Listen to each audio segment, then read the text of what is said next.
For thousands of years, duality in this universe has been like a war, a bitter war between good and evil, and each side has been unwilling to recognize itself in the other. Chances are, if you are watching this video, you identify yourself as being part of the side which we call good. Now, if you look over the centuries at the thousands of texts from various cultures about this war between good and evil, the message that has been continually sent to you is that this war must continue. It is a battle about which side you're going to step on, which side you're going to fight. You've been encouraged to fight the side that is evil. You've been encouraged to fight what you see as bad. The approach has been to separate oneself and protect oneself from the bad. All the focus is placed on how to be good. If you read many of these old scripts, like the Bible, which were translated through the limited understanding of the human mind at that time, it paints the picture that there must be a power struggle between good and evil. It tells you how to be on one side by separating yourself from the other. It tells you how to defeat the other. This approach never worked to restore us to a state of wholeness. All this ever did was to make matters worse. In fact, all that happened now is that we could justify everything we did under the guise of goodness.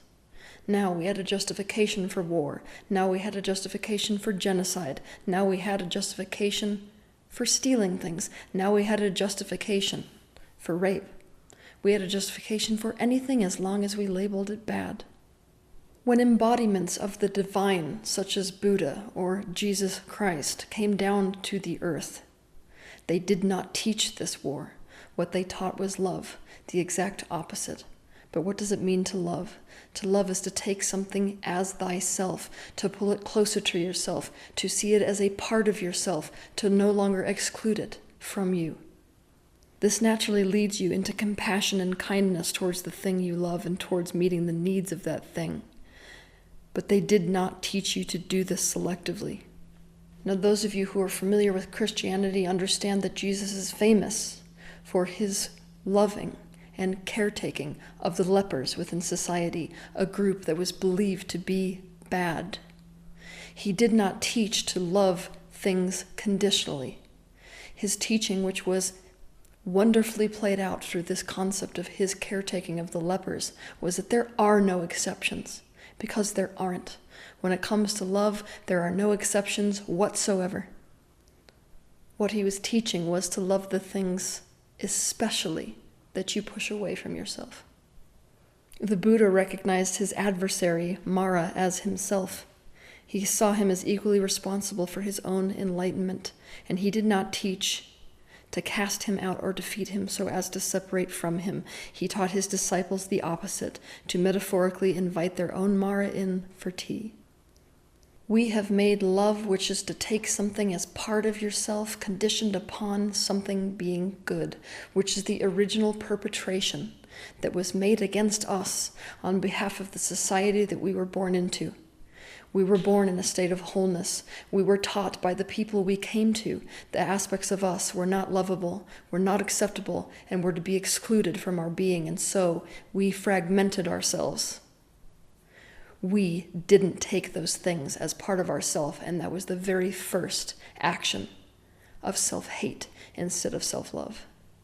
Like a puzzle that is unwilling to allow certain puzzle pieces of ours to be included in the picture of us, we have let ourselves be fragmented and perpetrated and perpetuated that fragmentation over the last thousands upon thousands of years. We have never succeeded as a race at doing the one thing that will dissolve that which we call evil, which is loving it. This morning I listened to a sermon that was given by a reborn Christian minister, and I cried. I cried of sorrow because I couldn't help but cry. Why? Because when he said the words, "Cast out the demons and send them to hell," he was speaking about himself. The highest truth of this universe is the truth of oneness. There is nothing that is not God. All beings in existence are part of that oneness. Just as illusion and truth are both part of what is real, demons and angels are both part of God. They are a fragmentation, a division within source consciousness, a fragmentation within the mind of God. They are both God's children, so to speak. The universe, that which we call God, is trying to call us back to itself. It is calling us back to a state of oneness, and for thousands of years it has been sending mercenaries, representations of itself, to call us back home. And what happens when people listen to the words of these mercenaries is that they distort them and twist them through the filter of their own culturally ingrained resistance. Coming back to oneness, the ultimate state of love, requires a drastically different approach. We can no longer take the approach of siding with good against evil, of using angels to get rid of demons, of embracing divinity to get rid of our humanness, of siding with Christ against the devil.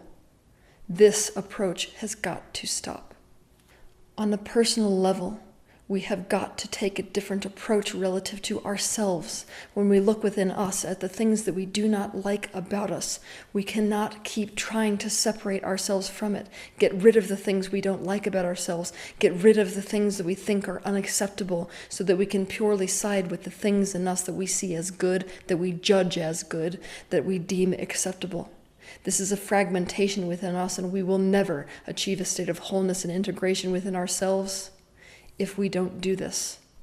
We have to love those things we don't want. By creating this kind of integration, we will create it within this universe. Why? Because this universe is a mirror of us. We are a microcosm in the macrocosm. We are a fractal of God. For the universe to become one, we must become one. We will do that by integrating. We will integrate by loving the aspects of us that we do not currently love, by pulling close and seeing ourselves in the aspects of us that we want to push away. This is the true teaching of Christ. What I am telling you is that the time has come for unconditional love. Unconditional love must be practiced towards the things that we want to push away from ourselves the very most. Integration is the true mission of God. It is the desire that exists within the mind and the heart of God. If you must fit this in with your attachment to being good, then you can see it in this way. The ultimate form of goodness is goodness that can recognize goodness in evil, goodness that can love evil, goodness that can recognize itself in evil, and first and foremost, goodness that is willing to embrace evil as itself. To love something is to include it as yourself. What we know about God is that God is the vibration of love. That is the closest understanding we can come to understanding what God is. And that means that God does not exclude anything from itself, no exceptions, including that which we call evil. We are being called to end this war between good and evil within the world and within this universe at large by integrating good and evil. The truth is, we are beyond polarity. We are beyond the polarity of good and evil. The truth is that we are both and we are neither. Love is the highest truth of all. And love is no different than the truth of oneness. The time has come to put it into practice. Have a good week.